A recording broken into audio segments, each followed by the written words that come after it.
இந்த பயணத்துக்கு பேர் ஜேர்னி ஆஃப் வர்ஷிப்,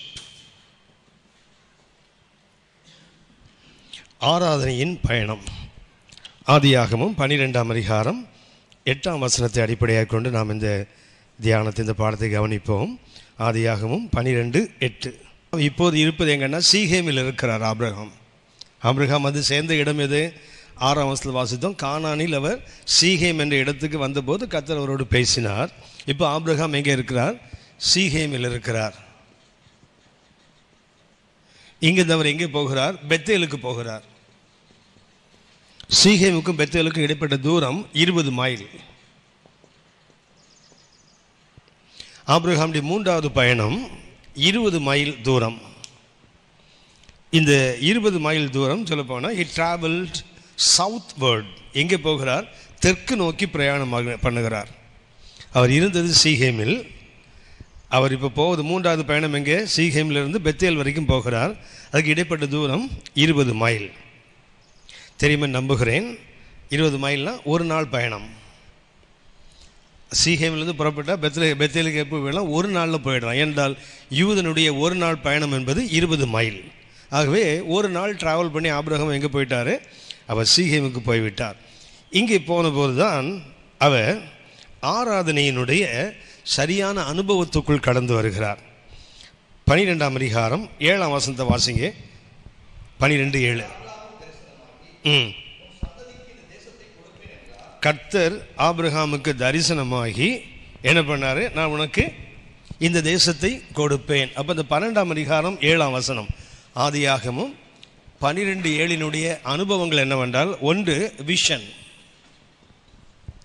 ஆதியாகமும் 12:7 ஆபிரகாமுக்கு கிடைத்தது என்ன? தரிசனம். கர்த்தர் அவருக்கு தரிசனமாகிறார். இந்த தரிசனம் எத்தனாவது தரிசனம்னா 3வது தரிசனம், தேர்ட் அப்பியரன்ஸ் ஆஃப் காட். சீகேமில் கர்த்தர் 12:7 கர்த்தர் தரிசனமாகிறாரே, அது 3வது தரிசனம். ஏனென்றால் முதல் தரிசனம் எங்கே?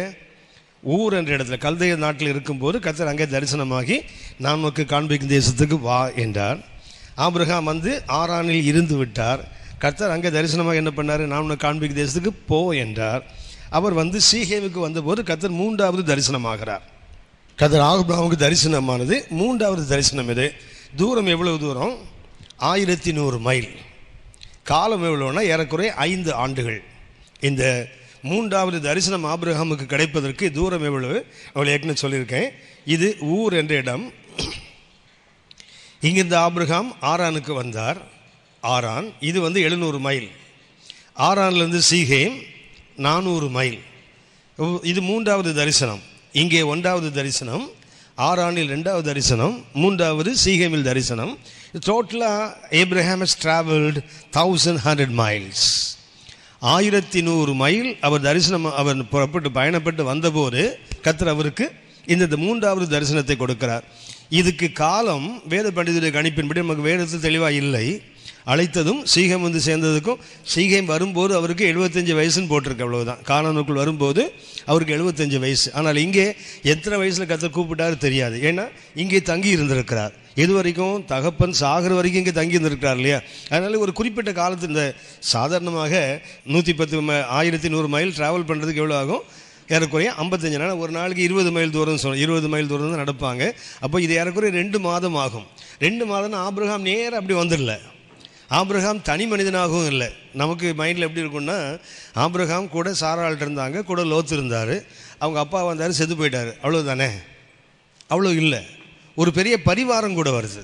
ஆபிரகாமோடு என்ன இருந்தது? ஆடுகள், மாடுகள், வேலைக்காரி, கோவேறு கழுத, ஒட்டகங்கள், ஒரு பெரிய கேரவன், ஒரு பெரிய லைனாக வராங்க. மாத்திரமல்ல, சாரான்லேயும் சவதரிக்கிறான் நிறைய, ஆரானிலும் நிறைய சம்பாதிக்கிறான். அப்படின்னு ஒரு பெரிய பட்டாளத்தோடு புறப்பட்டு வருகிறான். நினச்சவன அப்படி கொடுக்குன்னு வந்துட முடியாது. வேத பண்டிதருக்கு அனுப்பி இங்கேருந்து இங்கே வந்து செலவுக்கு ஏறக்குறைய 5 ஆண்டுகள். 1100 மைல் ட்ராவல் பண்ணியிருக்கிறாரு. 5 ஆண்டுகள் ஏறக்குறைய ஆயிருக்கும். கர்த்தர் 3வது முறை இங்கே தரிசனமாகிறார். ஏன் இதை கவனிக்கணும்னு சொன்னால், முதல்ல கர்த்தர் என்ன கொடுக்கிறார்? அவருக்கு சீகேமுக்கு வந்தபோது தரிசனத்தை கொடுத்தார். 2வதாக தொடர்ந்து வாசிங்க 7ஆம் வசனத்தை. கர்த்தர் ஆபிரகாமுக்கு தரிசனமாகி ப்ராமிஸ் என்ன கொடுக்கிறார்? இந்த தேசத்தை உன் சந்ததிக்கு கொடுப்பேன். அப்போ என்ன கொடுக்குறார்? வாக்கு தத்தத்தை கர்த்தர் கொடுக்கிறார். ப்ராமிஸ்.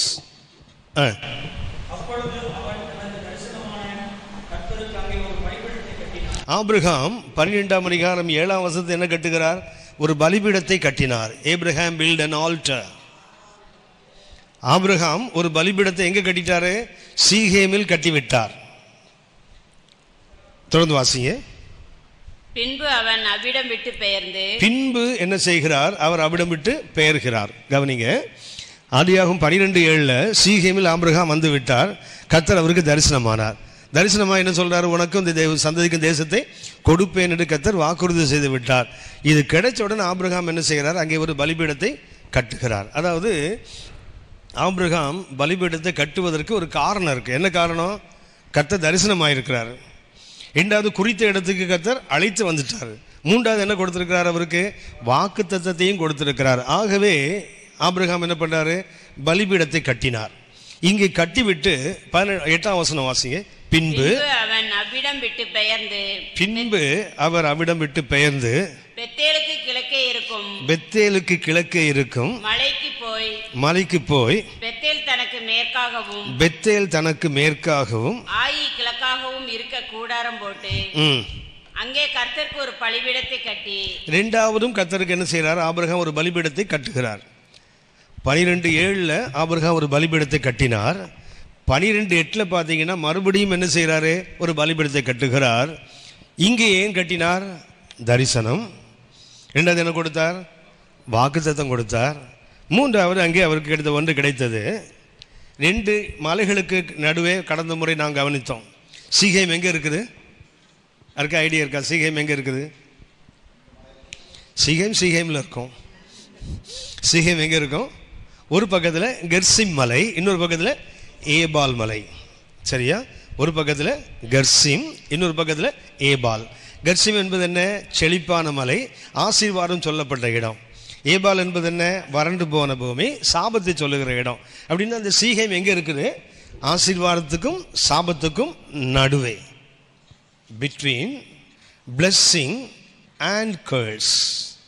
சீகேம் எங்கே இருக்குன்னு சொல்ல போனால், சீகேமில் ஒரு பலிபீடத்தை ஆபிரகாம் கட்டுகிறார். அந்த பலிபீடம் எதற்கு நடுவே இருக்குது?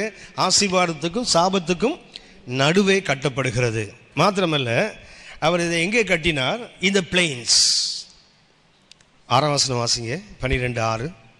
ஆபிரகாம் அந்த தேசத்திலே சுற்றி திரிந்து சீகேம் என்னும் இடத்துக்கு சமீபமான மோரே என்னும் சமபூமி மட்டும் வந்தான். எங்கே வந்தார்? இந்த பலிபீடம் எங்கே கட்டப்பட்டது? சமபூமியில் கட்டப்படுகிறது. கவனிங்க, தரிசனமானார். அடுத்தது கர்த்தர் வாக்குத்தத்தம் கொடுக்கிறார். மூன்றாவது எங்கே அந்த ஆசீர்வாதம்? சீகேம் இருக்க பலிபீடம் எங்கே கட்டப்படுகிறது? ஆசீர்வாதத்துக்கும் சாபத்துக்கும் நடுவே, கெர்சிம் மலைக்கும் ஏபால் மலைக்கும் நடுவே கட்டப்படுகிறது. நான்காவது, ஆபிரகாம் அந்த பலிபீடத்தை எங்கே கட்டினார்? சமபூமியில் கட்டினார். சமபூமியில் கட்டினார். அதுக்கு இன்னொன்று இருக்குது. 6ஆம் வசனத்தை பார்த்தீங்கன்னா, ஆபிரகாம் பலிபீடத்தை கட்டினாரே தவிர அங்கே ஆராதிக்கவில்லை. 12:6 அந்த 7ஆம் வசனத்தை வாசிங்கப்போ. கர்த்தர் ஆபிரகாமுக்கு தரிசனமாகி உன் சந்ததிக்கு இந்த தேசத்தை கொடுப்பேன் என்றார். அப்பொழுது அவன் தனக்கு தரிசனமான கர்த்தருக்கு அங்கே ஒரு பலிபீடத்தை கட்டினான். பலிபீடத்தை கட்டினார். ஆராதித்தார்னு போட்டிருக்குதா? நிறைய இடத்துல பலிபீடம் இருக்குது. கர்த்தர் நல்ல சமபூமியில் தான் வச்சிருக்கிறாரு. எங்கதான் இருக்குது? ஆசீர்வாதத்தின் சாபத்தையும் தீர்மானிக்கிற இடத்துல வச்சிருக்காரு. வாக்கு தத்தங்கள் இருக்குது, தரிசனம் இருக்குது. ஆனால் அங்கே என்ன இல்லை? ஆராதனை இல்லை. நம்ம கடந்த முறை இந்த வசனத்தை நம்ம வாசித்தோம். உபாகமத்தில் 27ஆம் அதிகாரத்தில் நம்ம இந்த வசனத்தை வாசித்தோம். என்ன இருக்குதுன்னு சொன்னால், இந்த பக்கத்தில் ஒரு மலை கெர்சிம் மலை, இந்த ஒரு பக்கத்தில் ஏபால் மலை, இந்த ரெண்டுக்கு நடுவில் சமபூமி. இதில் தான் லட்சக்கணக்கான மக்கள் நின்றாங்க அன்னைக்கு. உபாகம் 28ஆம் அதிகாரத்தில் ஆசீர்வாதங்கள் சொல்லப்பட்டது இல்லையா? சாபங்கள் சொல்லப்பட்டது எங்கன்னா அந்த 2 மலையில் இருந்து தான். இஸ்ரவேலுடைய 12 பிள்ளைகளில் 6 பேர் எங்கே நிற்கணும்? கெர்சிம் மலையில் நிற்கணும். 6 பேர் ஏபால் மலையில் நிற்கணும். ஜனங்கள் நடுவே இருக்கிற அந்த பள்ளத்தாக்கில் அது சமபூமியில் நிற்கணும். இங்கேருந்து ஆசீர்வாதம் சொல்லப்படும், இங்கேருந்து சாபம் சொல்லப்படும். 2 பேர் என்ன செய்யணும்? கவனமாக இருக்கணும். ஆசீர்வாதம் வேண்டுமானால் சாபத்தை என்ன செய்யணும்? கவனமாக இருந்து விலக்காவிட்டால். இன்றைக்குள்ள இந்த கடைசி நாட்களில் எல்லாருமே பிரசங்கியார். அதில் ஒன்றை நீங்களும் நானும் அடிப்படையாக மனசில் வச்சுக்கணும். கர்த்தர் ஆசீர்வதிப்பார் என்று சொல்லுவது அது பொய் அல்ல, உண்மைதான். ஆனால் அதை நீங்கள் நானும் சொன்னால் தான் ஆசீர்வதிப்பார்னு அவசியம் இல்லை. இஸ்ரவேலை ஆசீர்வதிப்பது கர்த்தருக்கு பிரியம். சபிக்க வந்த பிலேயாமுக்கே கண்கள் திறந்து போச்சுது. இவர் இஸ்ரவேலை ஆசீர்வதிக்கிறவர். அதனால் கர்த்தரை ஒன்று ஆசீர்வதிப்பான்னு சொல்லி எல்லாம் குடுகுடுப்பெல்லாம் அடிக்க வேண்டிய அவசியம் இன்னைக்கு இல்லை. எல்லாருக்கும் தெரியும் கர்த்தர் ஆசீர்வதிக்கிறவர். இன்றைக்கி என்ன சொல்லித்தரணும்னா, அந்த ஆசீர்வாதம் உன் வாழ்க்கையில் நிலையாக இருக்கணும்னா நீ எப்படி இருக்கணும்னு சொல்லித்தரணும். நம்ம அதை சொல்கிறதில்ல.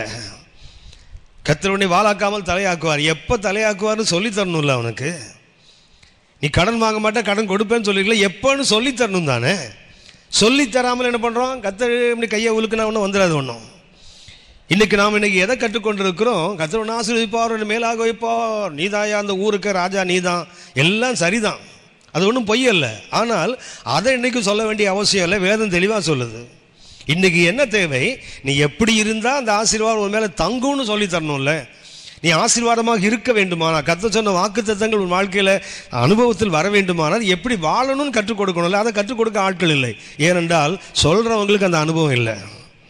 இருந்தால் தானே சொல்லுவாங்க, இல்லாத எப்படி சொல்ல முடியும்? இல்லாதவர்கள் சொல்ல முடியாது. அதுதான் பிரச்சனை. பரிசுத்த பவுல் சொல்லுகிறார், அநேக உபத்திரவங்கள் வழியாக தான் நம்ம என்ன செய்ய முடியும், பரலோக ராஜ்யத்துக்கு போக முடியும் என்று அப்போஸ்தலர் 14:22 சொல்லுவார். ஏன் அவருக்கு சொல்ல முடியுதுன்னா, அதுக்கு முன்னாடி நிகழ்ச்சி என்ன தெரியுங்களா, கல்லால் எரியுண்டு செத்து போனான்னு சொல்லி அவன் காலில் கட்ட விரல கயிறை கட்டி இழுத்து ஊருக்கு வெளியே கொண்டு போட்டானுங்க. அங்கே இருக்கும்போது எல்லா சீசனும் பார்த்து நிற்கான், செத்து போயிட்டானேன்னு. அப்போ எழுந்து வந்து அவன் ஊருக்குள்ளே வந்து பேசுகிறான். எப்படி பேசுவான்? அடிபட்டு உரப்பட்டு செத்து போனான்னு தெருவில் போட்டவன் உயிர் பெற்று எழுந்து வந்து நின்னால் எதை பற்றி பேசுவான்? அப்படியான இன்றைக்கி என்ன இல்லை, நமக்கு அந்த அடிபடுகிற அனுபவமோ இல்லைன்னா மரித்து போனான்னு இழுத்து வெளியே போடுற அனுபவம் நமக்கு இல்லாததுனால என்ன பண்ணி நாம் நடந்தது தான் நம்ம சொல்ல முடியும், நாம் அனுபவித்தது தானே சொல்ல முடியும். இன்றைக்கு அனைவருக்கு அந்த அனுபவமும் இல்லை, ஆனாலும் சொல்வதற்கு ஆட்களும் இல்லை. வேறு மிக தெளிவாக சொல்லுகிறது, ஆபிரகாமுக்கு 5 விதமான மேன்மைகள் இருந்தது. ஒன்று என்ன, அவருக்கு தரிசனம் இருந்தது. 3வது முறை கர்த்தர் தரிசனமாகிறார். ஆபிரகாமுக்கு நான் ஏற்கனவே சொல்லியிருக்கேன், 10 முறை கர்த்தர் தரிசனமானார். This is the 3rd appearance of God. ஆபிரகாமுக்கு 10 முறை கர்த்தர் தரிசனமாக இருக்கிறார். அதில் இது 3வது தரிசனம். அடுத்தது, கர்த்தர் அவருக்கு வாக்குத்தத்தத்தை ஏற்கனவே கொடுத்திருக்கிறார். மறுபடியும் கர்த்தர் வாக்குத்தத்தத்தை உறுதிப்படுத்தி கொடுக்கிறார். 3வது, இது எங்கே கொடுக்கப்படுகிறது, ஆசீர்வாதத்துக்கும் சாபத்துக்கும் நடுவே சீகேம் இருக்கிறது. அது ஒரு பக்கத்தில் கர்சீம், ஒரு பக்கத்தில் ஏபால். இந்த 2க்கும் நடுவில் கர்த்தர் அவனை வைத்திருக்கிறார். நீ ஆசீர்வதித்தா ஆசீர்வாதம், உன்னை எவனாவது சபித்தால் அது அவனுக்கு சாபம். அப்படின்னா ஒரு மென்மையான இடம். 4வதாக எந்த இடத்துல இருக்காரு, சமபூமியில் இருக்கிறார். பிரச்சனைகள் இல்லை, மலைகள் இல்லை. மலை இந்த பக்கம் அந்த பக்கம் இருந்தாலும் அவன் இருப்ப சீகேம் எங்கே இருக்குது, மோரை என்னும் சமபூமி மட்டும் வந்தான் போட்டிருக்கும் பாருங்களேன். 12ஆம் அதிகாரம் 6ஆம் வசனம் வாசிங்க. ஆபிரகாம் அந்த தேசத்தில் சுற்றி திரிந்து சீகேம் என்னும் இடத்துக்கு சமீபமான மோரே என்னும் சமபூமி மட்டும் வந்தான். அப்படின்னா அந்த மோரே எங்க இருக்குது, சமபூமியில். It is in the plains, சமபூமி, அதாவது உபத்திரவங்கள் இல்லாத வாழ்க்கை. இங்கே கர்த்தர் ஆபிரகாம் கர்த்தருக்கு ஒரு பலிபீடத்துக்கு ஏன் கட்டினாரு, தரிசனம் கொடுத்துருக்கிறாரு, வாக்குத்தத்தம் கொடுத்துருக்கிறாரு, ஆசீர்வாதத்தையும் சாபத்தையும் தீர்மானிக்கிற இடத்துல கர்த்தர் என்னை வைத்திருக்கிறாரு, சமபூமியில் வைத்திருக்கிறாரு. ஆகவே நான் என்ன செய்யணும், கர்த்தருக்கு ஒரு கோயிலை கட்டிடணும். ஆராதிக்கிறது யாரு, ஆபிரகாம் ஆராதிக்கல பாருங்க. ஆபிரகாம் அனுப்பப்பட்ட பயணம் இது, 2வது பயணம். அதில் என்ன செய்யல ஆபிரகாம், பலிபீடங்கள் உண்டு, ஆனால் என்ன கிடையாது, பலி இல்லை. நமக்கு தெரியும், எபிரேயர் 13:10 வாசிக்கிற, நமக்கு ஒரு பலிபீடம் உண்டு. we have an altar. அது சிலுவையை குறிக்கின்ற வார்த்தை. பலிபீடம் இருக்குது, ஆனால் என்ன கிடையாது, பலி இல்லையே. ஒரு முறை இந்த இதில் பெசன் நகரில் ஒரு வேளாங்கண்ணி சர்ச் இருக்கு, தெரியுங்களா? அங்கே ஒரு முறை பேசுறதுக்கு கர்த்தர் ஒரு வாய்ப்பை கொடுத்தார். அது எப்போன்னா, செப்டம்பர் மாதம் 6ஆம் தேதி மாதா திருநாள், அதாவது அதனுடைய அந்த திருவிழாவுடைய பீக் டே. எனக்கு அப்புறம் வெள்ளூர் டயசிஸில் கேத்தலிக் பிஷப் பேசினேன். அவர் அதுக்கு முன்னாடி நான் பேசினேன். என்னை கொண்டு ஏன் அங்கே விட்டானுங்கன்னு தெரில, என்னை கொண்டு விட்டாங்க. நான் அங்கே போன போது அந்த சர்ச், புது சர்ச், பழையது அந்த பக்கம் இருக்கும், புது சர்ச் இங்கே இருக்குது. அந்த சர்ச்சில் பார்த்தீங்கன்னா ஃப்ளோட்டிங் பாப்புலேஷன் தான் இருக்கும். ஆள் வரும் போக வந்து போயிட்டே இருப்பாங்க. சும்மா அப்படி விசிட் பண்ணக்கூடிய இடம். அந்த இடத்துல நான் பேசுகிறதுக்கு போனேன். போகும்போது இந்த சென்டரில் ஒரு பேசேஜ் விட்டு இருந்துறீங்களா, பொதுவாக கேத்தலிக் சர்ச்சில் யாரும் அதில் நடக்க மாட்டாங்க. ஏன் நடக்கக்கூடாதுன்னா, அங்கே வந்து எழுந்தேட்டம் பண்ணி வச்சுருப்பாங்க.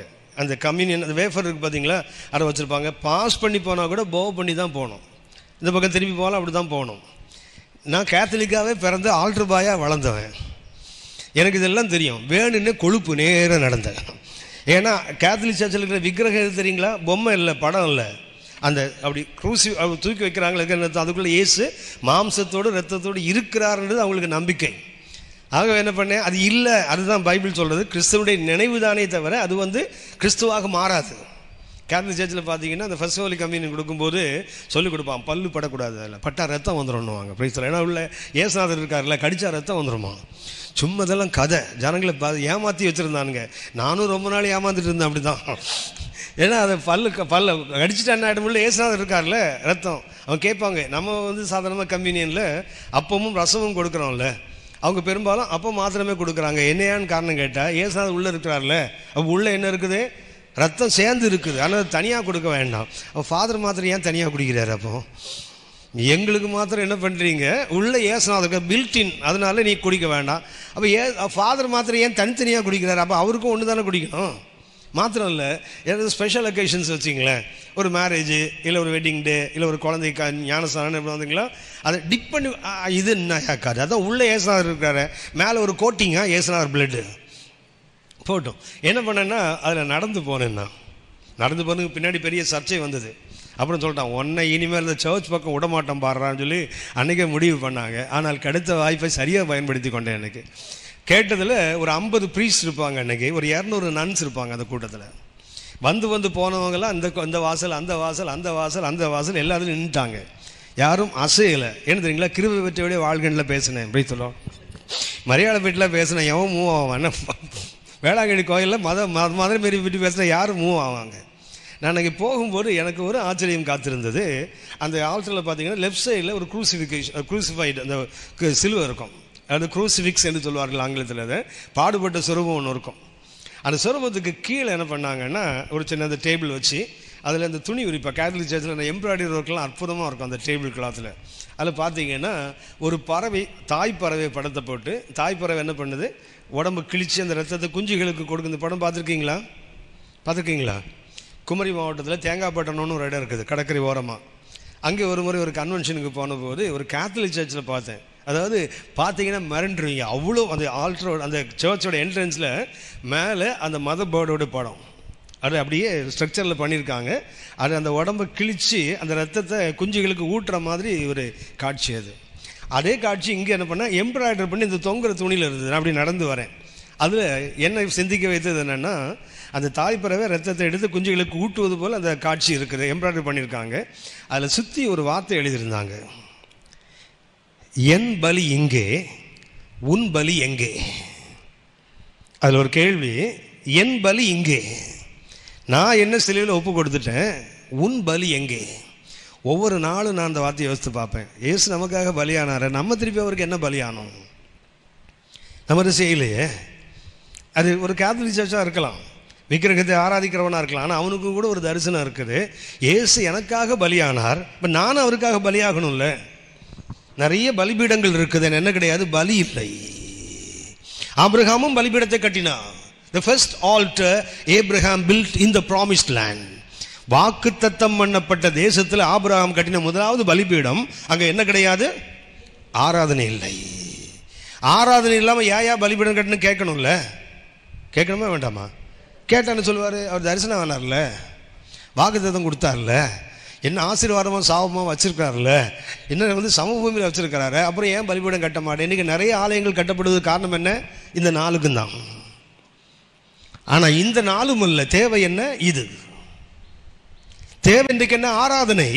ஆனால் ஆராதனை இல்லை, என்ன இருக்குது, ஆரவாரங்களுக்கும் ஆடம்பரங்களுக்கும் ஆட்டங்களுக்கும் பஞ்சமே இல்லை. என்ன வேண்டும், தேவனை ஆராதிக்கிற அந்த அனுபவம் இன்னைக்கு அநேக இடங்கள் இல்லை. ஆபிரகாமுடைய தோல்வியும் அதுதான்.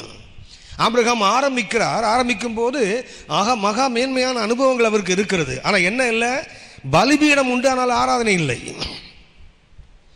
இந்த வேலூரை பற்றி அடிக்கடி சொல்லுவாங்க, மலை இருக்கும் மரம் இருக்காது. கேட்டிருக்கீங்களா? ஜெயில் இருக்கும் கைதி இருக்க மாட்டான். அதுக்கப்புறம் கோயில் இருக்கும் சாமி இருக்காதான்.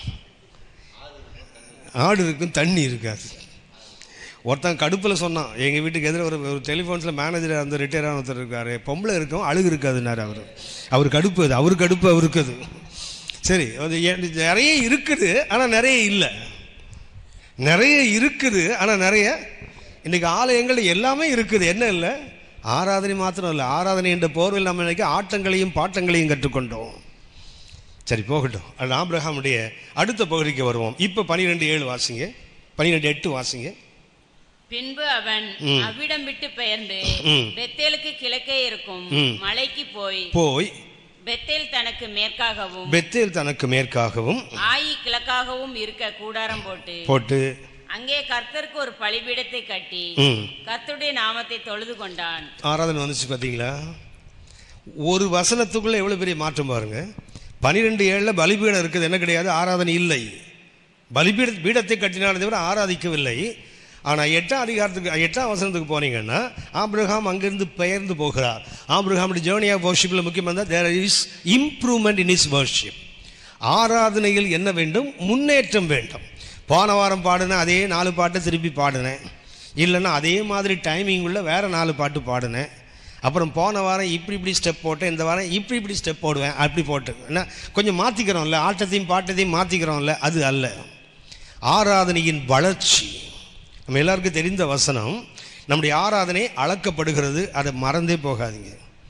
ஒவ்வொரு ஆராதனையிலும் கர்த்தர் என்ன செய்கிறார்? நம்மை அளந்து பார்க்கிறார். போன முறை ஆராதித்ததுக்கு இப்போ நாம் வளர்ந்துருக்கிறோமா இல்லை வீழ்ந்திருக்கிறோமா? அப்படியே இருக்கிறேன்னு யாரும் சொல்ல முடியும். ஏன்னா காலம் போயிட்டு 7 நாள் போயிடுச்சு.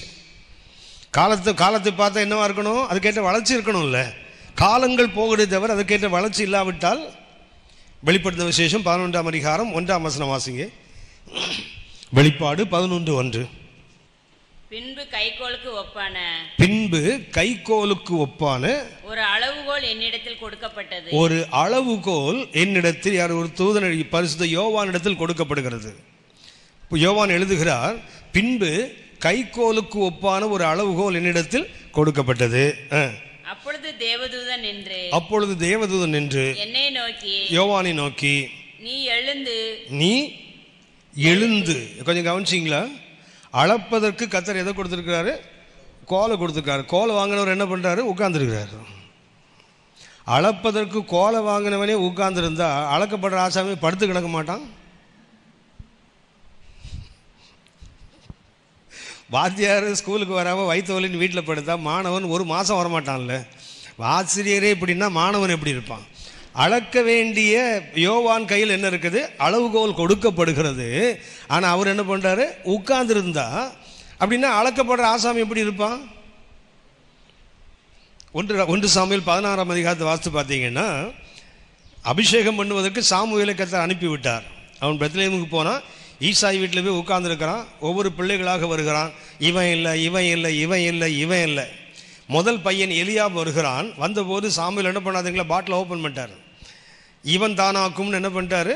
பாட்டில் ஓப்பன் பண்ணிட்டாரு. கர்த்தர் சொன்னார், ஷட் இப் எ ட்ராப், வாயை மூட்டு உட்கார்றா. நீ முகத்தை பார்க்குற, நான் எதை பார்க்குறேன்? அவன் இருதயத்தை பார்க்குறேன். இப்போ என்னென்னா ஆள் வாட்ட சாட்டமாக இருக்கிறான். எலியாப் எப்படி இருக்கிறான்? முதல் பிள்ளை வாட்ட சாட்டமாக இருக்கிறான். ராஜாவுக்குள்ள அத்தனை லட்சணங்களும் இருக்குது. உடனே என்ன பண்ணுறாங்க? பார்த்த உடனே இவனாத்தான் இருக்கணும்னு இவன் சாமுவேல் முடிவு பண்ணிட்டு பாட்டில் ஓப்பன் பண்ண. கர்த்தர் சொன்னார், கொஞ்சம் உட்காருப்பா, நீ அவனுடைய முகத்தை பார்க்குற, நான் எதை பார்க்குறேன்? இருதயத்தை பார்க்குறேன்.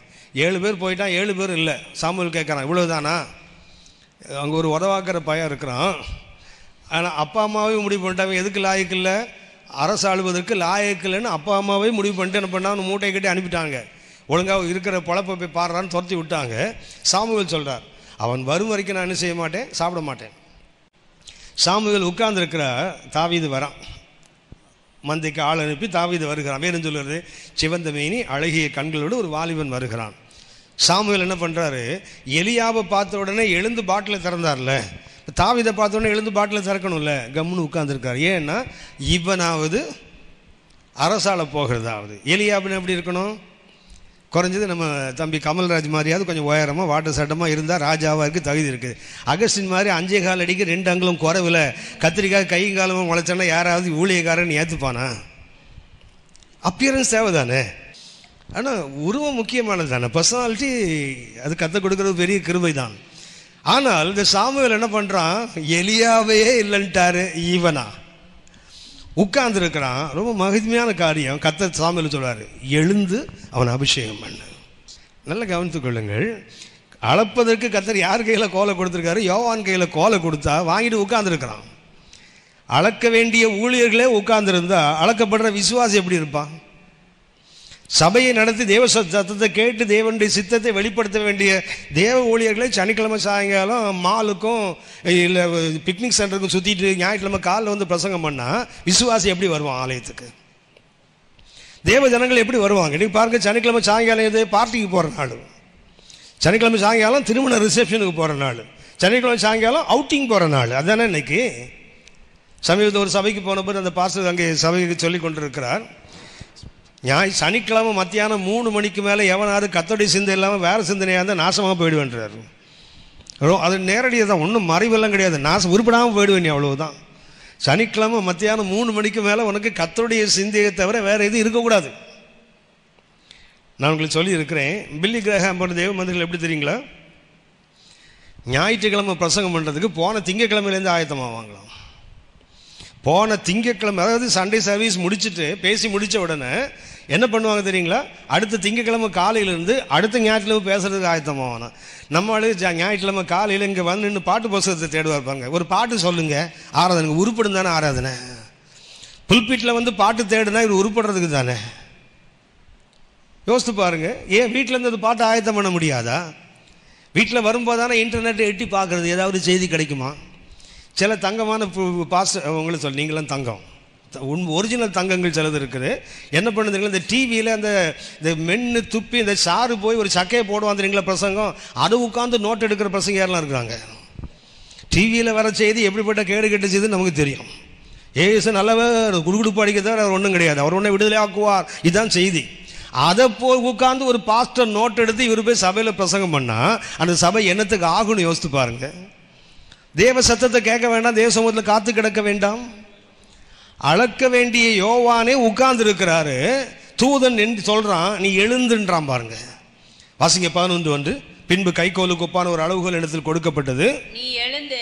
தேவதூதன் நின்று, தேவதூதன் நிற்கிறான், சொல்ல போனா வேலைக்காரன் நிற்கிறான், ஊழியக்காரன் என்ன பண்றான், உட்கார்ந்து கிடக்கிறான் பாருங்க. அவன் வந்து இவனுக்கு ரிமைண்ட் பண்ண வேண்டியதா இருக்குது, நீ எழுந்து தேவனுடைய ஆலயத்தை பலிபீடத்தை அதில் தொழுது கொள்ளுகிறவளையும் அளந்து பார். ஒரு ஊழியக்காரன் அவனுடைய சபையில் அளக்க வேண்டிய 3 பகுதிகள். கர்த்தருடைய ஆலயம், ஆலயம் என்றால் நமக்கு தெரியும் பரிசுத்தம் மாத்திரமே ஆலயம். கர்த்தருடைய ஆலயம் பரிசுத்தம். எசேக்கியேல் 43 அதிகாரம் 12 வாசிங்க. எசேக்கியேல் 43:12.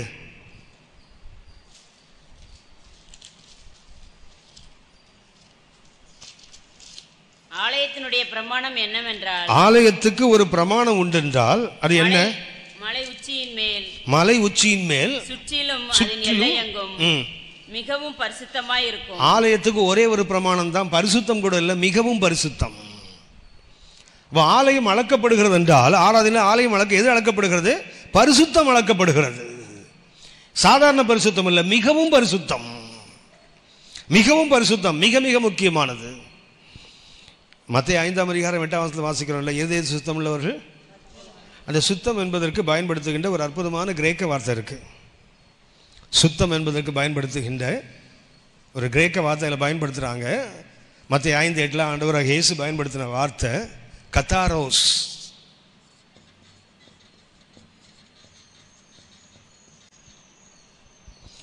கத்தாரோஸ் தெரியுதா இல்லையோ, நாங்கள் இப்படிக்க ரோஸ் எல்லாருக்கும் தெரியுது, இது தெரிய மாட்டேங்குது, கத்தாரோஸ் தெரிய மாட்டேங்குது, அதெல்லாம் கரெக்டாக நம்ம ஆளுக்கு தெரியுது.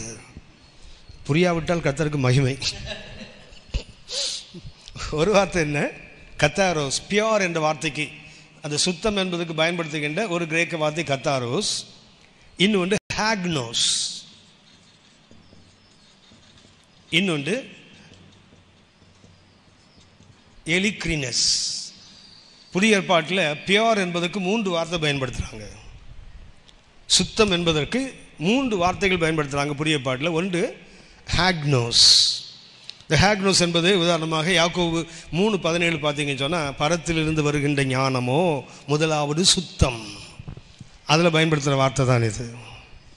1 யோவான் 3:3 வாசித்து பார்த்தீங்கன்னா அங்கே ஒரு வார்த்தை இருக்கும், இந்த நம்பிக்கை உடைய எவனும் அவர் சுத்தமாயிருப்பது போல தன்னையும் சுத்தம். அந்த வார்த்தை தான் ஹாக்னோஸ். தேவ ஞானம், தேவனுடைய பரிசுத்தத்துக்கு பயன்படுத்துகிற வார்த்தை. இந்த எலிக்ரினஸ் என்ற வார்த்தை என்றால் அன்அடல்ட்ரேட்டட். இது வந்து நாட் கண்டாமினேட்டட், அழுக்குப்படாதது. தேவன் எப்படி அவர் அழுக்கே தொட முடியாது. எலிக்ரினஸ் என்ற வார்த்தை என்ன? பிலிப்பியர் 1:10-11 பார்த்தீங்கன்னா துப்புரவானவர்களாகின்னு ஒரு வார்த்தை இருக்கும் தமிழில். துப்புரவு என்பதற்கு பயன்படுத்த வார்த்தை தான் எலிக்ரினஸ் என்றால் அன்அடல்ட்ரேட்டட், அன்அலாய்டு, அன்மிக்ஸ்ட். தேவையில்லாத ஒன்று வந்து கலக்காததுன்னு அர்த்தம். ஆனால் கத்தாரோஸ் என்ற அர்த்தம் தெரியுங்களா? கேடுகட்டு போய் இருந்து இது பரிசுத்தமாகவே இருப்பது. இது கூட ஒன்றும் சேராமல் பரிசுத்தமாக இருப்பது. ஆனால் கத்தாரோஸ் என்றால் ஒரு காலத்தில் கேடுகட்டு போய் இருந்து அப்புறம் தேவ கிருபையினாலே சுத்தமாக்கப்படுறான் தெரியுங்களா? அந்த வார்த்தை கத்தாரோஸ். அதாவது இந்த சட்டை அழுக்கா இருக்குன்னு வச்சிங்களேன், சேத்துல விழுந்துச்சு, என்ன பண்ணோம்? அப்படியே விட்டுற மாட்டோம், எடுத்து துவைச்சி சுத்தம் பண்ணுறோம் இல்லையா? அதுக்கு பயன்படுத்துகிற வார்த்தை கத்தாரோஸ், எலிக்ரினஸ். பிலிப்பியர் 1:10-11. பிலிப்பியர் 1:10-11 துப்புரவானவர்களாகின்னு ஒரு வார்த்தை இருக்கும். அதுக்கு இதுக்கு ஆங்கிலத்தில் என்ன வார்த்தை சொன்னால் நாட் கண்டாமினேட்டட், அதாவது அசுத்தம் அடையாதுன்னு அர்த்தம். இது என்ன அர்த்தம்? மற்றவர்கள் கலக்காத, அன்மிக்ஸ்ட், அன்அலாய்டு, அன்அடல்ட்ரேட்டட், இந்த வார்த்தைக்கு அர்த்தம் துப்புரவானவர்களாகி. ஆனால் இது என்ன தெரியுங்களா? ஒரு காலம் வரைக்கும் அசுத்தமாக இருந்து அக்கிரமம் பண்ணிட்டு இருந்தவனை கர்த்தர் அவரை ஏற்றுக்கொண்ட போது கர்த்தர் சுத்தம் பண்ணுறார் இல்லையா? சுத்தமாக்கின பிறகு அந்த சுத்திகரிக்கப்பட்ட நிலையில் தொடர்ந்து இருப்பது. இதுதான் இருதய சுத்தம் என்றால் பாவமே செய்யாதவன் அர்த்தம் இல்லை, பாவம் செய்தவர்கள். ஆனால் ஒரு நாள் அவர்கள் கழுவப்பட்டார்கள், அதுக்கப்புறம் என்ன பண்ணல? அவங்க திருப்பியும் பாவத்துக்குள்ளே விழலை. அப்படிப்பட்டவன் தான் தேவனை தரிசிக்க முடியும். இப்போ கர்த்தருடைய ஆலயத்தில் எது அளக்கப்படுகிறது? பரிசுத்தம் அளக்கப்படுகிறது. இது தேவனுடையது, இது தேவனுக்காக வாழ்வதை குறிப்பது. ஆனால் இது என்ன தெரியுங்களா? ஒரு காலத்தில் பாவமாய் இருந்து பாவத்தில் ஊறி போய் கிடந்து அனுப்பணும். முற்காலத்தில் நாம் அந்தகாரத்தில் இருந்தோம், அந்தகாரமாகவும் இருந்தோம், அது அந்த அனுபவம். ஆனால் ஒரு நாள் கர்த்தர் நம்ம தூக்கி எடுத்தாரே, கழுவினாரே. உதாரணமாக பயங்கரமான குழியிலும் உளையான சைடிலிருந்து கர்த்தர் தூக்கி எடுத்தார். அவன் என்ன பண்ணார்? கண்மலையின் மேல் நிறுத்தி அவன் அடிகளை உறுதிப்படுத்துறாரு, திருப்பியும் விழுந்துடாமல் இருக்கிறதுக்கு. அவனை தூக்கி எடுத்து என்ன பண்ணுறாரு? வழுக்கல் இல்லாத, சறுக்கல் இல்லாத ஒரு இடத்துல அவனை நிறுத்துகிறார். அவன் அடிகளை உறுதிப்படுத்துகிறார். அவரை துதிக்கும் புதுப்பாட்டு அவன் வாயில். எதுக்கு? மறுபடியும் அந்த சேத்துக்குள்ள அவன் விழுந்து விடக்கூடாது என்பதற்காக. அப்படின்னா கர்த்தர் இன்னைக்கு அளக்கிறார்னா எதை அளக்கிறார் தெரியுங்களா? இதை அளக்கிறார். இது கர்த்தருடையது, இது கர்த்தருக்காக வாழ்வதை குறித்தது. ஆனால் இது என்ன தெரியுங்களா? ஒரு காலத்தில் அதாவது இதுக்கு பயன்படுத்துகிற வார்த்தை என்ன தெரியுங்களா? அந்த கத்தாரோஸ் எதுக்கு பயன்படுத்துவாங்கன்னா, சட்டை அழுக்காக இருந்தது, அழுக்காக இருந்த சட்டையை ஒரு நாள் என்ன பண்ணோம்? நல்ல துவைச்சு என்ன பண்ணோம்? சுத்தமாக்கிட்டோம் இல்லையா? மறுபடியும் அந்த சட்டை எப்படி இருக்கணும்? அழுக்காக கூடாது, அந்த சுத்திகரிக்கப்பட்ட நிலையிலே தொடர்ந்து இருப்பது. சரி, ஒரு தானியத்தை அறுக்கிறாங்க, அறுவடை செய்து அடிக்கிறாங்களா, போர் அடிக்கிறாங்க இல்லையா? அடித்த பிறகு அந்த குமிச்சு வச்சுருப்பாங்க தெரியுங்களா? பதரும் இருக்கும், மணியும் இருக்கும், ரெண்டும் சேர்ந்துருக்கு. ஆனால் ஒரு முறை அதை தூற்றின உடனே என்ன ஆகிடும் தெரியுங்களா? மணி தனியாக போயிடும். அதை கத்தாரோஸ் சொல்றதுக்குன்னா பிரித்தெடுக்கப்பட்ட மணி என்ற அர்த்தம். அதுக்கப்புறம் அது என்ன செய்யக்கூடாது? பதரோடு போய் சேரக்கூடாது. ஒரு இராணுவம் இருக்குன்னு வச்சிங்களேன், இராணுவத்தில் யார் இருப்பான்? விருப்பம் இல்லாமல் பொழைப்புக்கு இராணுவத்துக்கு வந்தவனும் இருப்பான். இராணுவத்தில் வந்து பயிற்சி செய்யாமலே திருட்டுத்தனமாக சுற்றுறவனும் உள்ளே இருப்பான். ஆயுத பயிற்சி இல்லாதவனும் கூட இருப்பான். இராணுவம் மொத்தமாக இருக்குது தெரியுங்களா? அதுலேருந்து என்ன பண்ணுவாங்கன்னா, இப்போ உதாரணமாக கிதியோன்ற இராணுவம் நமக்கு தெரியும். என்ன பண்ணாங்க? பிரித்தெடுத்து கடைசியில் 300 பேர் வந்தாங்க இல்லையா? அப்படி ஆக்கப்பட்டதுக்கு பேர் தான் கத்தாரோஸ். இன்னும் சொல்ல போனால் நம்ம ஊர்லெலாம் தெரியுமே, தண்ணியில் பால் ஊற்றுவாங்கல்ல, இல்லை ஒரு ஸ்டேஜில் பாலில் தண்ணி ஊற்றி வியாபாரம் பண்ணால், இப்போல்லாம் என்ன பண்ணால் தண்ணியில் தானே பால் ஊற்றுறான் ஆள். அதே மாதிரி ஒயின் இருக்குது தெரியுங்களா? திராட்சரசர் காலில் தண்ணீர் ஊற்றாமல் இருந்தால் அதுக்கு பேர் தான் கத்தாரோஸ். அப்படின்னா ஒன்று நீங்கள் அனுப்புவதுகளை ஒன்றும் கத்த நம்மை அளந்து பார்க்க நம்முடைய ஆராதனையில் எதை அளக்கிறார்? ஒரு நாள் நம்ம எல்லாம் பாவம் செய்தவங்க தான், பாவத்தில் வாழ்ந்தவர்கள் தான். ஆனால் கர்த்தர் நம்மை பரிசுத்தம் ஆக்கின பிறகு அந்த பரிசுத்தத்தை தொடர்ந்து இருக்கிறோமா என்று கர்த்தர் அளந்து பார்ப்பார் ஒவ்வொரு ஆராதனையிலையும். அது அந்த ஆராதனைக்கு பேர் பரிசுத்த ஆராதனை. நம்ம ஆராதனைக்கு பேர் என்ன பேர்? ஹோலி வர்ஷிப். ஏன் ஹோலி வர்ஷிப் என்றால் நாம் எல்லாம் பரிசுத்தவான்கள் அல்ல, ஆனால் பரிசுத்தம் ஆக்கப்பட்டவர்கள். பரிசுத்தம் ஆக்கப்பட்டவன் என்ன செய்யக்கூடாது? நாய் தான் கக்கினதை திரும்பவும் சாப்பிடக்கூடாது, பன்றி தான் கழுவப்பட்டதை மறுபடியும் என்ன சேர்த்துக்கு போகக்கூடாது. அந்த நிலையில் வாழ்வது தான் கத்த வருவது. அப்போது கத்தர் இன்றைக்கி அழைப்பதற்கு ஒரு அளவுகோலை வைத்திருக்கார் ஆராதனையில். நாம் இன்றைக்கி நம்ம எல்லாருக்கும் ஒரு வழக்கம் இருக்குது. புதுசாக சட்டை வாங்கணுன்னா என்றைக்கு போடுவோம்? அதை ஞாயிற்றுக்கிழமை தான் போடுவோம் ஆராதனைக்கு, இல்லையா? ஆமாம் தானே? புதுசாக ஷூ வாங்கினா கூட அன்றைக்கி தான் போடுவோம். ஏன்னா முதல்ல சர்ச்சுக்கு போட்டு போயிடணும். அன்றைக்கி திருடு போகும், அது வேறு. சரியா? புதுசு கொண்டு போட்டிங்க செருப்பில், நமக்கு சொந்தம் இல்லை. ஒரு சகோதரனை அசோக் லேண்டில் வேலை செய்த ஒரு சகோதரன், ஒரு ஹிந்து சகோதரன், அந்த ஃபேமிலியை உடஞ்சி போயிருந்த குடும்பம். என்னுடைய பழைய ரூம்மேட் அவருக்கு ஆண்டுடைய அன்பை சொல்லி கத்தருக்குள்ளே நடத்தி சென்னையில் உள்ள ஒரு சபைக்கு கூட்டுருப்பேன். எங்கள் சர்ச்சு ரொம்ப தூரம் இருக்குது, வட சென்னையில். அந்த சபை ஒரு வளர்ந்து வருகிற ஒரு இன்றைக்கு பெரிய சபை. அது அந்த சபைக்கு அவரை கூப்பிட்டு போய் அந்த போதகர்கிட்ட அறிமுகப்படுத்தி, ஐயா இது மாதிரி ஆளு இவனை கொஞ்சம் பார்த்துக்கிறேன் பிரதர், அடுத்த சண்டே சர்வீஸ்க்கு வர சொல்லுங்கள். நான் சொன்னேன், சண்டே மார்னிங் வர முடியாது, அசோக் லேண்டில் ஒர்க்கிங் டே, ஈவினிங் சர்வீஸ் வர சொல்கிறேன். அவன் ஈவினிங் சர்வீஸ் போனான். போயிட்டு மண்டே ஹாலிடே, டியூஸ்டே வந்தோடனே ஒரு பெரிய கும்பிடு போட்டாங்க. நான் நினச்சேன், ஆஹா ரொம்ப நல்ல வழியில் நடத்திட்டேன் போல இருக்குது, அதான் இவ்வளோ பெரிய கும்பிடு போடுறான். அவன் சொன்னான், உனக்கும் ஒரு பெரிய கும்பிடு, உன் ஏசுநாதருக்கு ஒரு பெரிய கும்பிடு, போயா அப்படின்னா. என்னையா ஆச்சுதுன்னு கேட்டேன். சபைக்கு போச்சோன்னே போனேன், என் செருப்பை திருடிட்டானுங்க. அவன் சொன்ன வார்த்தை என்ன தெரியுங்களா?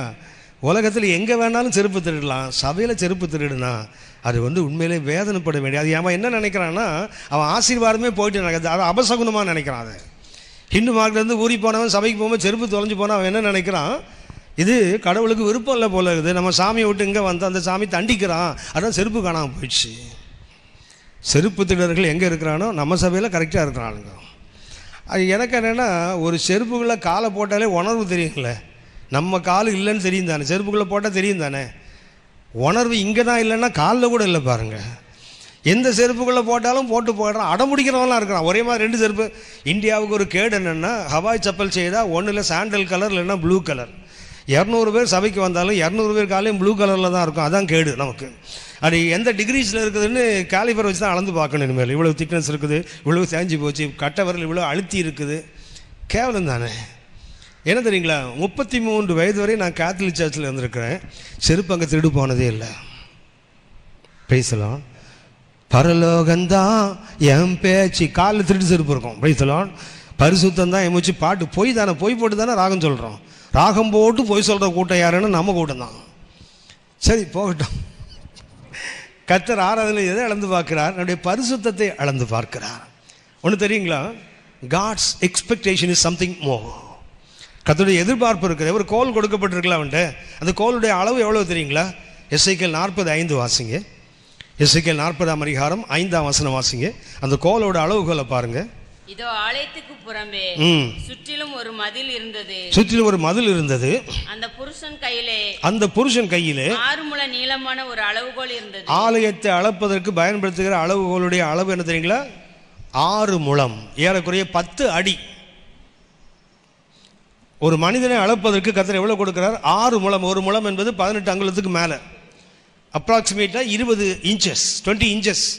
ஒரு கியூபிட் என்றால், ஒரு முழம் என்றால் 1.5 அடிக்கு மேலே. அப்போ 6 முழம் என்றால் குறைஞ்ச ஒரு 10 அடி வராதா? எவ்வளோ பெரிய கோலை கர்த்தர் கொடுக்கிறார்?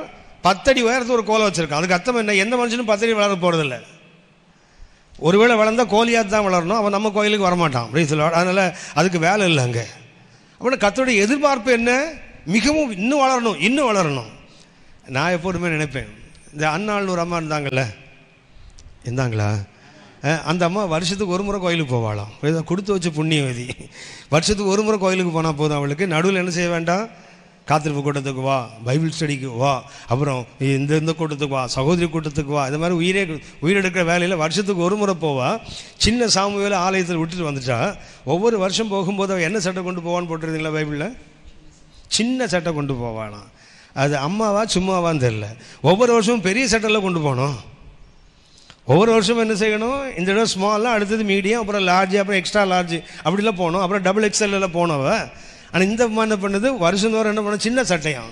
அதுக்கு என்ன அர்த்தம்னா, இவ எதிர்பார்த்து ஒரு சட்டையை தைக்கிறேன்னா அடுத்த வருஷம் தானே பாப்பா. இவ ஒரு சட்டையை தைச்சிட்டு போவா. இந்த சட்டை அவனுக்கு சரியாக இருக்குன்னு பார்த்தா அவன் அதோட வளர்ந்துருக்கிறான். அடுத்த வருஷம் மனசுக்குள்ளே கருவிட்டு வருவா. பார்த்துக்கிறேன், அடுத்த வருஷம் ஒரு பெரிய சட்டையாக தைச்சிட்டு போய் இந்த பயலுக்கு கண்ணு தெரியக்கூடாது, தலை தெரியக்கூடாது, மொத்தமாக ஒரு பெரிய சட்டையை போட்டுறான் பார். நினச்சிட்டு பெரிய சட்டையை கொண்டு போனால் அவன் அதை விட இன்னும் வளர்ந்துருக்கிறான். அப்படின்னா என்ன அர்த்தம்? ஒரு தாயினுடைய எதிர்பார்ப்பை பார்க்கலும் சாமியில் வளர்றான்ல. இப்போ தகப்பனுடைய விருப்பம் என்ன? நீங்களான ஆராதனையில் பரிசுத்தத்தில் வளரணும். வளர்றோமான்னு கொஞ்சம் யோசித்து பாருங்கள். ஆலயத்தில் அளக்கப்படுவது 3 காரியங்கள். ஒன்று, ஆலயம் அளக்கப்படுகிற. ஆலயம் என்றால் பரிசுத்தம், ஒரே ஒரு பிரமாணம் தான். அடுத்தது எது அளக்கப்படுகிறது? பலிபீடம். லேவியராகமம் 6ஆம் அதிகாரம் 13ஆம் வசனம் வாசிங்க. பலிபீடம் என்றால் என்னன்னு பாருங்க. 6:13. பலிபீடத்தின் மேல் அக்கினி எப்பொழுதும் எரிந்து கொண்டிருக்க வேண்டும். எப்போதாவது எரிந்து கொண்டிருக்க வேண்டும் அல்ல. பலிபீடத்தை கர்த்தர் அளக்க சொல்றார். அதுக்கு அர்த்தம் என்ன? பலிபீடம் என்றால் என்ன? அர்ப்பணிப்பு. நம்முடைய அர்ப்பணிப்பு என்ன செய்யணும்? ஒரு ஊழியக்காரர் கூட்டத்துக்கு போனோம் அவர் என்ன பண்ணுவார்? கையெல்லாம் முறுக்கி பிரசங்கம் பண்ணுவார்ல, அப்படின்னு நமக்கெல்லாம் தீ பிடிச்சிக்க ஒன்று. சரியா? நல்ல காலம் பேய் பிடிக்காமல் இருக்குது, அது வரைக்கும் சோத்திரம். ஃபயர்னு ஒன்று என்ன வந்துடுது? ஃபயர் வந்ததில்ல. நல்ல காலம் ஹெல் ஃபயர் வராமல் இருந்தால் கர்த்தருக்கு மகிமை. என்ன பண்ணுறா? இப்படி சொன்னாதான் எழுப்புதல் வருது. அப்புறம் என்ன பண்ண? எல்லாம் கையை தட்டி கர்த்தரை மகிமைப்படுத்தினா உடனே அந்நிய பாஷை கூட வந்துடும்ல. அந்நிய பாஷை கூட வர்றதுக்கு தான் கையை தட்ட சொல்கிறது. நிறைய பேருக்கு அந்நிய பாஷை எங்கே இருக்குன்னா கைத்தட்டுறதுல தான் இருக்குது, ட்ரம் அடிக்கிறதுல தான் இருக்குது. அது கர்த்தருடைய ஆவியில் ட்ரம் ஆவி. அது ட்ரம்மில் அடித்தா வரக்கூடிய ஆவியெல்லாம் வேறு ஆவி இல்லை. இப்போ அந்த கோயிலில் உடுக்கடிச்சா ஒரு ஆவி வருது இல்லை, நம்ம கோயிலும் ட்ரம் அடித்தா தான் அந்த ஆவி வரும்னா ரெண்டுக்கும் வித்தியாசம் தெரியணும்ல. நம்மகிட்ட இருக்கக்கூடிய ஆவி கர்த்தர் பரலோகத்தை நமக்கு கொடுத்த ஆவி என்ற உரிமை, அந்த உணர்வு உங்களுக்கு எனக்கும் கண்டிப்பாக இருக்கணும். பலிபீடம் அன்னைக்கு எரியுது. எங்கே எரியுது? எங்கேயா ஒரு கூட்டத்துக்கு போனால் எரியுது இல்லை, சும்மா இருக்கும்போது எரியலை. அளக்கிறார். எது அளக்கிறார்? அர்ப்பணிப்பு இவர் கூட்டத்துக்கு போனால் தான் வரும், அவர் கூட்டத்துக்கு போனால் வரும் இல்லை. எங்கே இருந்தாலும் என் அக்கினி எப்போதும் கர்த்தருக்காக எரிந்து கொண்டே இருக்க வேண்டும். அதுதான். மூன்றாவதாக யார் அளக்கப்படுகிறான்? ஆராதிக்கிறவனையும் அளந்து பார். வெளிப்பாடு 11:1 3 காரியங்கள் அளக்கப்படுகிறது. ஒன்று, ஆலயம் அளக்கப்படுகிறது. ஆலயம் என்றால் பரிசுத்தம். அடுத்தது, ஆலயத்தின் பலிபீடம் அளக்கப்படுகிறது. அது அர்ப்பணிப்பு. மூன்றாவது, ஆராதிக்கிறவனும் என்ன செய்கிறாங்க? அளந்து பார்க்கப்படுகிறான். ஏனென்றால் ஆராதனை முக்கியமானது என்ன? there must be an improvement. ஒரு வளர்ச்சி இருக்க வேண்டும். 25 வருஷம் நான் ரட்சிக்கப்பட்டு ஆச்சுதான் நான் ஆராதிக்கிறேன், அப்படியே ஆராதிச்சிருக்கேன், நான் பின்மாற்றத்துக்குள் இருக்கிறேன்னு அர்த்தம். ஒவ்வொரு ஆராதனையும் கர்த்தரை அளந்து பார்க்கிறார். அளக்கும் போது நான் என்ன செய்யணும்? அவருடைய அளவுகோலில் நான் உயர்ந்து காணப்பட்டால் தான் கர்த்தருக்கு மகிமை. யோசித்து பாருங்க, பிறந்த குழந்தை 15 வருஷம் தொட்டிலே படுத்து பால் குடிச்சிட்டு உட்காந்துருக்குன்னா எந்த பெற்றோருக்கு சந்தோஷம் இருக்கும்? பிறந்த குழந்தை அதுக்கு வயசுக்கு ஏற்ற போல் வளர வேண்டாமா? வளராமல் குழந்தையாவே படுத்திருந்தா, ரட்சிக்கப்பட்டு 30 வருஷம் 35 வருஷம் சொல்லலாம், இன்னும் யானையில் உட்காந்து கையை தானே சப்பிட்டு உட்காந்துருக்கிறாள். இன்னும் அதே குழந்தைத்தனத்தில் தான் இருக்கிறாங்க. அதான் எபிரேயர் 5:12 வாசிக்கிறோம். காலத்தை பார்த்தா போதகனாக இருக்க வேண்டிய நீங்கள், காலத்தை பார்த்தா போதகராக இருக்க வேண்டியவதுக்கு உனக்கு தேவனுடைய மூல வாக்கியங்களை உபதேசங்களை திரும்பவும் உனக்கு சொல்ல வேண்டியதாக இருக்குது. நீங்கள் வளர்ந்தவர்கள் அல்ல, பாலை உண்ணத்தக்கவர்கள் ஆனீர்கள். பால் உண்கிறவன் நீதியின் வசனத்தில் பழக்கம் இல்லாதவன் என்று வேறும் சொல்லுது. அப்படின்னா நீங்களும் நானும் அளக்கப்படுகிறோம். ஆராதனை அளக்கப்படுகிறது. ஆபிரகாமுடைய ஆராதனை முதல் பலிபீடத்தை கட்டினார். அங்கே என்ன இல்லை? ஆராதனை இல்லை. ஆனால் நான் சொன்னேன், இதுக்கு எவ்வளோ தூரம் ஆச்சுது? முதல் பலிபீடம் கட்டுறதுக்கு எவ்வளோ தூரம் ஆச்சு? அழைத்தது ஊரில், அவர் பலிபீடம் கட்டினது சீகேமில். ஏறக்குறைய 5 ஆண்டு காலங்கள், இன்னும் சொல்ல போனால் 1100 மைல் டிராவல் பண்ணியிருக்கிறார் ஆபிரகாம். இதுக்கப்புறம் தானே அவருக்கு தோணுது கர்த்தருக்கு ஒரு பலிபீடம் கட்டணும்னு. ஆனால் அவன் ஒரு முறை பலிபீடம் கட்டின உடனே அடுத்த வசனத்தை அடுத்த பலிபீடம் கட்டுறாரு பாருங்க. எவ்வளவு நாள் சொன்னேன்? ஜஸ்ட் 1 day டிராவல், ஒரே நாள் தான். ஏன்னா சீகேமுக்கும் பெத்தேலுக்கும் நடுவே 20 மைல் தான். 5 ஆண்டுகளுக்கு மேலே ஆயிருக்குது, 1100 மைலுக்கு மேலே ஆயிருக்குது. இத்தனை காலத்துக்கு பிறகு ஆபிரகாமுக்கு ஒன்று தோணுச்சு, நான் பலிபீடம் கட்ட வேண்டும் என்று.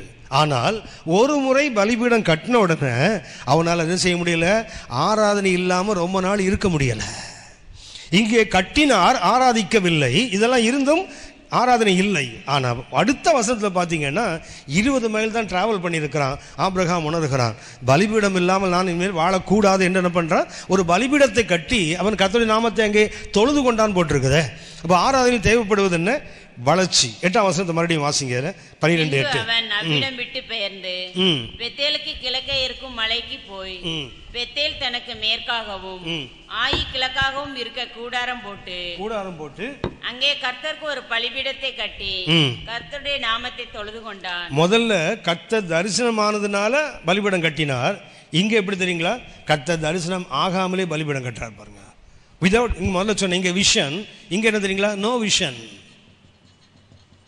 பெத்தேல் சீகேமில் தான் கர்த்தர் தரிசனமானாரே தவிர எங்க தரிசனமாகல? பெத்தேல்ல கர்த்தர் தரிசனமாகவில்லை. ஆனாலும் ஆபிரகாம் பலிபீடத்தை கட்டுகிறான். அப்படின்னா அந்த வளர்ச்சியை பாருங்களேன். முன்னாடி என்ன ஆசீர்வாதம் கிடைச்சா சோத்திரம் சோத்திரம், இல்லைன்னா ஆத்திரம். வளர வளர என்ன ஆகுது தெரியுங்களா? கர்த்தர் கொடுத்தாலும் கொடுக்காவிட்டாலும் துதிக்கிற இடத்துக்கு வந்துடுவான். என்ன உண்டாயிட்டு அவருக்கு? இப்போ கர்த்தர் அவருக்கு தரிசனமாகவில்லை, ஆனாலும் கர்த்தருக்கு பலிபீடம் கட்டுகிறான். ரெண்டாவது சொன்னேன், அங்கே கர்த்தர் வாக்குத்தத்தம் கொடுத்தார்ல, இங்கே ஏதாவது வாக்குத்தத்தம் கொடுத்தாரா? No promise at all. ஆனால் என்ன பண்ணுறான்? ஆபிரகாம் பலிபீடத்தை கட்டுகிறான். ஆராதனையின் வளர்ச்சி இதுதான். நம்ம இன்னைக்கு ஆராதனைக்கு பேர் விடுதலையின் ஆராதனைன்னு சொல்கிறோம்ல, அப்படின்னா விடுதலை கிடைக்கலன்னா ஆராதிக்க மாட்டோம். ஆமென். விடுதலையின் ஆராதனை. ஒருவேளை ஆராதனை வந்து விடுதலை கிடைக்கலன்னா வேற கோயிலை பார்த்து போயிடுவோம், அப்படி தானே? ஆமாம் தானே? அப்படி நம்ம அந்த ஆராதனை என்ன ஆகி போச்சுது? ஒரு மாதிரி ஆன் கண்டிஷன் ஆயிடுச்சு. இல்லை, விடுதலை கொடுத்தாதான். அதுக்கு வசனம் வச்சுப்போம், நாங்கள் ஆராதிக்கிற தெய்வங்களை விடுவிக்க வல்லவ.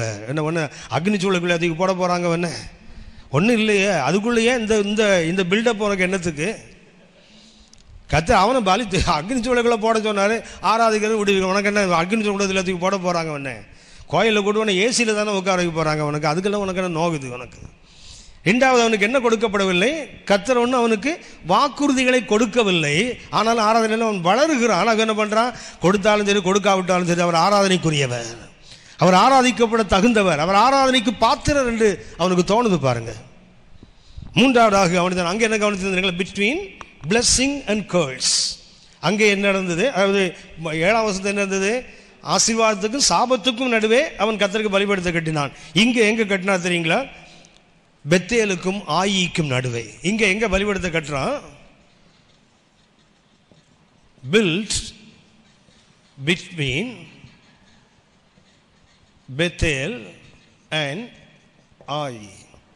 பெத்தேல் என்றால் ஹவுஸ் ஆஃப் காட், தேவனுடைய வீடு. பெத்தேல் என்பது தேவனுடைய வீடு. ஆய் என்பது ரூயின், அழிவு என்ற அர்த்தம். ஆயி என்ற ஒரு பேருக்கு அர்த்தம் என்ன? அழிவு, ரூயின். ஆபிரகாம் முதல்ல பலிபீடம் கட்டினது எங்கே? ஏபால் மலைக்கும் கெர்சிம் மலைக்கும் நடுவே, ஆசீர்வாதத்துக்கும் சாபத்துக்கும் நடுவே. ஆனால் அடுத்த பலிபீடம் எங்கே கட்டுறா தெரியுங்களா? பெத்தேலுக்கும் ஆயிக்கும். பெத்தேல் என்பது ஹவுஸ் ஆஃப் காட், தேவனுடைய வீடு. ஆயி என்பது என்ன? அழிவு, ரூயின் என்ற அர்த்தம், அழிந்து போகிற அனுபவம். ஆபிரகாம் அந்த ஆராதனை வளர்ச்சியை பாருங்களேன். ஆசீர்வாதம் சாபம் தேவனுடைய வீட்டுக்கும் அழிவுக்கும் நடுவே என்ன பண்றாரு? அவர் தேவனுடைய பலிபீடத்தை கட்டுகிறார். இன்னொன்று கவனிச்சு பாருங்க. அடுத்தது